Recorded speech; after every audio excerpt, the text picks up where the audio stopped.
ஒரு பொதுமக்களுக்கு தேவையான குடிநீர் இல்ல. 5 வருஷத்துல கிராம சபை உங்களுக்கு அடையாளம் எத்தனை நாள் சார்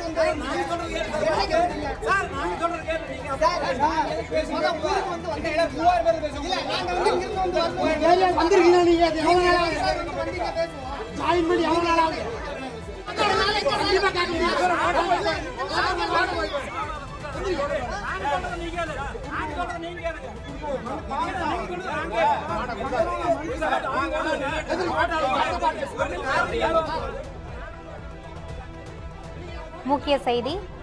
சேலம் மாவட்டம் மேட்டூர் அருகே சின்ன சோரகை ஊராட்சி கிராம சபை கூட்டத்தில் கிராம மக்கள் அதிகாரிகளை முற்றுகையிட்டு வாக்குவாதத்தில் ஈடுபட்டுள்ளனர்.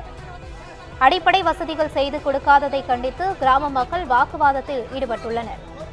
இது குறித்த கூடுதல் தகவல்களை தருகிறார் நமது செய்தியாளர் முத்துகிருஷ்ணன். முத்துகிருஷ்ணன், வணக்கம். மக்கள் வாக்குவாதத்தில் ஈடுபட்டிருக்காங்க, இதற்கான முழு காரணம் என்ன? முழு விவரங்களை பதிவு செய்யலாம். வணக்கம் ஜெய்ஜி. மேட்டூர் அருகே சின்ன சோரகை ஊராட்சி நடைபெற்ற கிராம சபை கூட்டத்தில் அடிப்படை வசதிகள் செய்து கொடுக்காத அதிகாரிகளை கண்டித்து கிராம மக்கள் முற்றுகையிட்டு வாக்குவாதத்தில் ஈடுபட்டதால ஒரு பரபரப்பான சூழ்நிலை ஏற்பட்டிருக்குது. இன்று 80வது சுதந்திர தினத்தை முன்னிட்டு சின்ன சோரகை ஊராட்சியில சேவை மைய கட்டிடத்துல பாத்தீங்கன்னா கிராம சபை கூட்டம் நடந்து பெற்றது. கூட்டத்தில் கலந்து கொண்ட பொதுமக்கள் குடிநீர், சாலை, மருத்துவம், பேருந்து போன்ற பல்வேறு அடிப்படை வசதிகள் குறித்து துறை சார்ந்த அதிகாரிகளிடம் கேள்வி எழுப்பினாங்க. அப்போது கிராம சபை கூட்டத்திற்கு வட்டார வளர்ச்சி அலுவலர் கல்யாண சுந்தரம் காலதாமதமா வந்தாரு. அவரை முற்றுகையிட்ட கிராம மக்கள் அடிப்படை வசதிகள் செய்து கொடுக்காத குறித்து சரமாரியாக கேள்வி எழுப்பினாங்க. பொதுமக்களுக்கு கேள்விகளுக்கு பார்த்தீங்கன்னா அதிகாரிகளால பதில் அளிக்க முடியாம திணறினாங்க. இது குறித்து கூட்டத்தில் பொதுமக்கள் கூறுகையில சின்ன சோரகை ஊராட்சியில சாலை பழுதடைந்து குண்டும் கூலியுமாக காணப்படுவதால மிதிவண்டியில பள்ளிக்கு செல்லும் மாணவர்கள் சிரமம் அடைந்து வருகிறாங்க.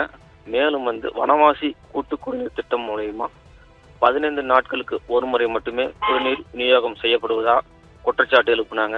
அது மட்டும் இல்லாம இப்பகுதியில் உள்ள நடுநிலை பள்ளிக்கு குடிநீர் தொட்டிக்கு பார்த்தீங்கன்னா தண்ணீர் வழங்க முடியல. இதனால மாணவர்களும் கடும் அவதி அடைஞ்சிருக்கதா சொன்னாங்க.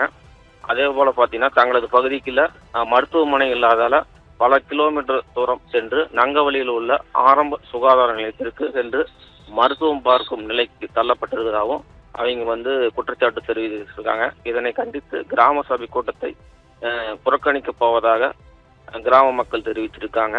பின்னர் அதிகாரிகள் கிராம மக்களிடம் சமரச பேச்சுவார்த்தை ஈடுபட்டு அடிப்படை வசதிகள் செய்து கொடுப்பதாக தெரிவிச்சிருக்காங்க.